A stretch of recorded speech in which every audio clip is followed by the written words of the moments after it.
بسم اللہ الرحمن الرحیم۔ جلال الدین اکبر۔ اکبر کا نام ہندوستان کی تاریخ میں ممتاز و منفرد حیثیت رکھتا ہے۔ وہ مغل خاندان کا تیسرا حکمران تھا۔ اس کی وجہ سے ہی مغل سلطنت کو استحکام ملا اور مغلوں کی شہرت یورپ تک پہنچی۔ بابر نے اپنی قائدانہ صلاحیتوں اور عسکری استعداد سے شمالی ہندوستان کا بہت بڑا حصہ فتح کر لیا تھا، لیکن وہ اپنے بیٹے ہمایوں کے لیے استحکام کا بہت مشکل کام چھوڑ گیا۔ ہمایوں ایک مہذب اور عالم شخص تھا، لیکن اپنے باپ کی طرح اچھا سپاہی نہیں تھا۔ مغل سلطنت میں ہر طرف شورشیں پپا ہونے لگیں اور بالآخر 1540 میں بابر کی موت کے 10 سال بعد بہار کے ایک افغان سردار شیر شاہ سوری نے ہمایوں کو شکست دے کر اسے ہندوستان نکلنے پر مجبور کر دیا۔ عظیم مغلوں کا دوسرا حکمران دربدر ہو گیا۔ وہ چھپتا چھپاتا اپنی جان بچاتا ہوا ایران جانے کے لیے راجپوتانہ کے صحراؤں کی طرف نکل گیا۔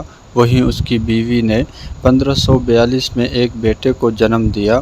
صحرا میں جنم لینے والا یہ بیٹا تاریخ میں اکبر اعظم کے نام سے مشہور ہوا۔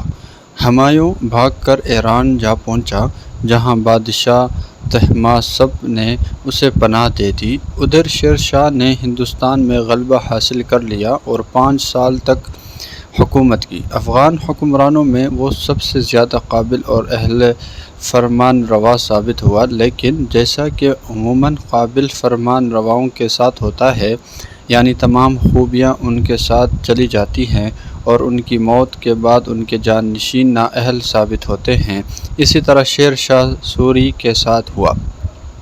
اس کے بعد سلطنت کا تمام تر ڈھانچہ بکھر گیا۔ اکبر نے سب سے پہلے پٹنہ پر قبضہ کیا، پھر اپنی پیش قدمیاں جاری رکھتے ہوئے مونگیر، بھاگپور، گڑھی، ٹانڈہ اور گنگا کے پار دیگر علاقے تسخیر کر لیے۔ یوں 250 برس تک خود مختار رہنے والا بنگال اور بہار اکبر کے سامنے سرنگوں ہو گیا۔ 1588 میں کشمیر مغل سلطنت کا حصہ بن گیا اور اسے صوبہ کابل میں شامل کر دیا گیا۔ 1590 تک سندھ، بلوچستان اور دکن کے صوبے مغل سلطنت سے باہر تھے۔ اکبر نے ملتان اور بکھر کے گورنر مرزا عبد الرحیم خان خانان کو سندھ پر چڑھائی کرنے کے احکامات بھیجے۔ مغل فوجوں کو سخت مشکلات پیش آئیں۔ سخت جدوجہد کے بعد انہیں کامیابی حاصل ہوئی۔ دونوں فوجوں کا زبردست جانی نقصان ہوا۔ ٹھٹھہ اور سیئون پر قبضہ ہوا تو سندھ کا حاکم بھی اطاعت پر رضامند ہو گیا۔ 1600 میں بالآخر پورا دکن بھی مفتوح ہو گیا۔ اس میں احمد نگر، بیجاپور، گولکنڈہ، سیرار اور بیدار کے علاقے شامل تھے، جو بہیمینی سلطنت کہلاتے تھے۔ اسی برس اسیر گڑھ اور برہان پور بھی حاصل کر لیے گئے۔ اکبر کی شہرت محض اس کی فتوحات کی وجہ سے نہیں، اس نے اپنے دور حکومت میں زبردست اصلاحات کی۔ اس کی اصلاحات نے اسے ہندوستان کی غیر مسلم رعایا میں ایک مقبول ترین شخصیت بنا دیا۔ افغان بادشاہ ہندو رعایا سے ان کے متبرک مقامات کی یاترا پر ٹیکس وصول کرتے تھے۔ اکبر نے 1563 میں یہ ٹیکس اور جزیہ ختم کر دیا۔ ہندوستان میں ستی کی غیر انسانی و وحشیانہ رسم پائی جاتی تھی، جو بالخصوص راجپوتوں میں سختی سے قائم تھی۔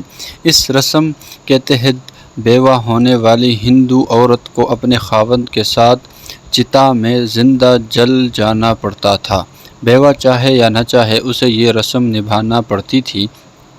اکبر نے حکم جاری کر دیا کہ اگر بیوہ ستی نہ ہونا چاہے تو اسے قانونی تحفظ مہیا کیا جائے اور زبردستی ستی ہونے پر مجبور نہ کیا جائے۔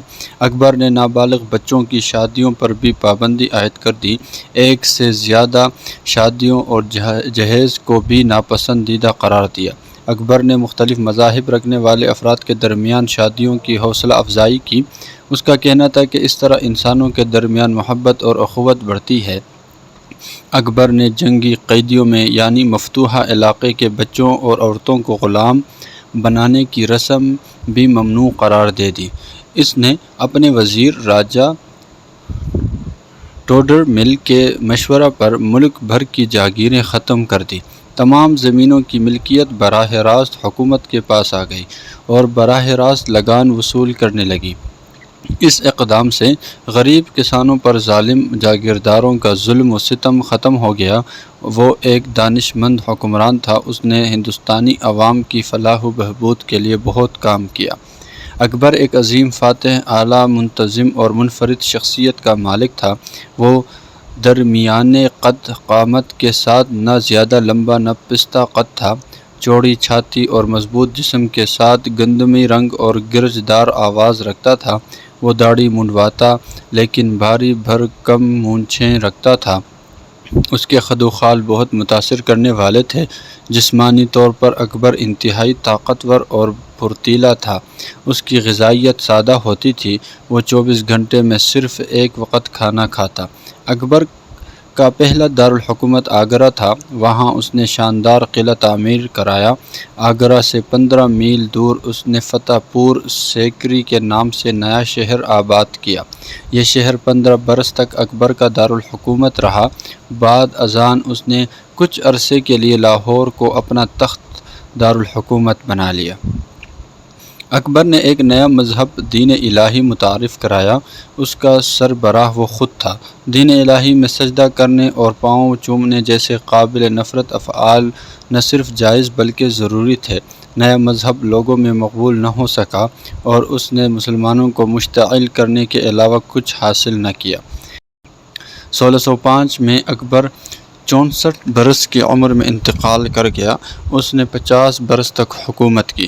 آگرہ کے قریب سکندرہ میں ایک خوبصورت مقبرہ میں اسے دفن کیا گیا۔